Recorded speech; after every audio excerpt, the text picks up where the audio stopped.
Welcome back.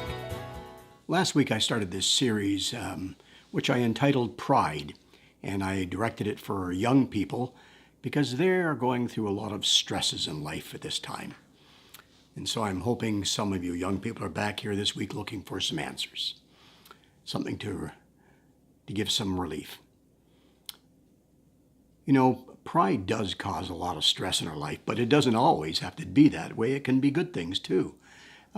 For example, if you just got married and you're young people and you've got a young baby and that baby's growing and finally is taking its first steps, and you and your spouse are real proud, that's good pride. I mean, that makes you feel good. But pride can also be destructive.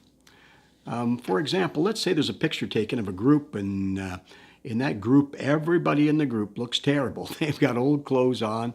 They haven't cleaned up for a while. Their hair's a mess. They've just come out of from the woods or something. And one person in that picture looks good. I mean, they look real good, and that person is you. You look at that group photograph, and the first thing you see is you, and you see you look good. So you're going to say that's a good picture. That's kind of pride. How about sometimes when maybe you've got your first job and you're looking for a promotion and a pay raise? You need a pay raise. And so you work real hard and the time comes for the promotion, but you don't get it. And somebody else gets it. And in your mind, that person should never have got that promotion. That's pride. That brings a lot of stress and anguish to you because, you were banking on that money coming in. Or how about even a more difficult situation where you're praying for a friend who's dying and you're praying to God for a healing and the healing doesn't come. And you're really angry. You're angry and you're anguished. You're angry at God. I mean, after all, you prayed, so why couldn't God have healed that person? That's kind of pride, wouldn't you think? Pride comes from a crazy place. It's an inward directed emotion that we have. And it comes from a strange place. It comes from fertile ground. It comes from the goodness of life. I know that sounds strange, but think about Adam and Eve. They were living in the perfect place. It couldn't be better. And yet pride came into them, and there was a fall, and they left the Garden of Eden because they wanted to be like God. And pride comes before the fall. All these anguishes and all these stresses that come from pride really get us to a point in life where we eventually just say, we need a miracle. We want a miracle in our life. When the stress gets so bad, you can't take it anymore. That's what you're looking for. God, I need a miracle. And you know what? That's what God wants to do. He wants to give you a miracle. But I said last week I'm going to come back and tell you 4 reasons. There's a lot more, but at least 4 reasons why God will not perform a miracle under pride. There, I've said it. Pride will prevent miracles from happening. Simple as that. Why? Well, let's start off with in the Bible in 1 Peter chapter 5, verse 5. Peter is writing down what he hears from God and what he says to God. What he says in 1 Peter chapter 5, verse 5, he says, God resists the proud, and he multiplies the grace and favor of the one who humbles himself. That's number 1 reason why pride can prevent a miracle from happening, because you resist God. Now, I can remember when I was in the 5th grade, I was a young guy. I was living in Canada, and there was winter, and the winter was just getting over. And it turned warm. It went up to 50 degrees. I know that doesn't seem that warm, but it was warm. If you're in Canada in a cold winter, that's a warm day. So it was recess, first morning recess, and everybody was outside without their coats on.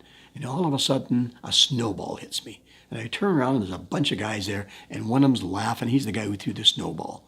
Well, I'm upset with him and I'm proud. So I run up to this big guy, just getting in front of his face. I'm opposing him. I'm resisting him. Just with his big hand, he just pushed me away. I was like a little fly. I couldn't resist the strength of this guy. And yet here we are with God. We're resisting him. We think we're so proud. We can't humble ourselves before him. We just want to be proud in front of him. God won't share his glory with anyone. So when you're trying to be resisting the omnipotent power of God, man, it's not going to turn out well for you. Number 2 can be found in the same book, 1 Peter chapter 5. But let's start at verse number 6. If you bow low in the presence of God, then he will eventually exalt you in his own timing. If you will bow low in the presence of God, if you will humble yourself in the presence of God, he will eventually exalt you. He will exalt you. He will give miracles in your life. He will do all those things that you're looking for him to do. In Isaiah, he says, "For I am the Lord your God. I hold up your right hand. And it is I who say to you, fear not. I am the one who helps you." Yes, God is the one who helps you. He's the one who's going to exalt you. He's the one who's going to do all these things. But if you don't humble yourself and you're prideful and you're resisting him, how can he do that? Then verse 7 carries on and tells the next phase of this thing when we're proudful, when we're in pride against God. He says, "Pour out all your anxieties and stresses on me and leave them with me." You see, what God is saying is, if you will humble yourself, if you won't resist me, then come to me and give me all your anxieties, give me all your stresses, all those things that are stressing you out, just leave it with him. He wants to exalt you, to give you a miracle. He wants to take all your anxieties away from you, and yet, what do? We do crazy things. We say, "God, that little thing, I'm not going to trouble with you. I'll do it myself." In your pride. And along comes stress, and along comes anxieties. And you certainly can't leave those anxieties and stresses with him because you've caused it all with your own pride. So by doing that, you're resisting him, and your pride is preventing the miracle from coming to place. And finally, in verse 7, it ends up by saying that he will always tenderly care for you. You see, God wants to do a miracle. If you humble yourself before him, he will exalt you in a miracle. He will take all your stresses, he will take all of your anxieties, and he will handle it. And then he will care for you. He will care for your body. He will care for your mind. He will care for all those things that stress is hurting you on today. He loves you. But there's a secret to today's message to you. And that secret is, this message is not just for young people. You see, old people, even like me, have that same pride. And we do those things against God that we shouldn't. And it prevents miracles from happening in our life. So wouldn't the world be a better place if we united together, humbled ourselves before God, and let him take all our cares, let him take away our anxieties and stresses? The world would be a better place, my friends.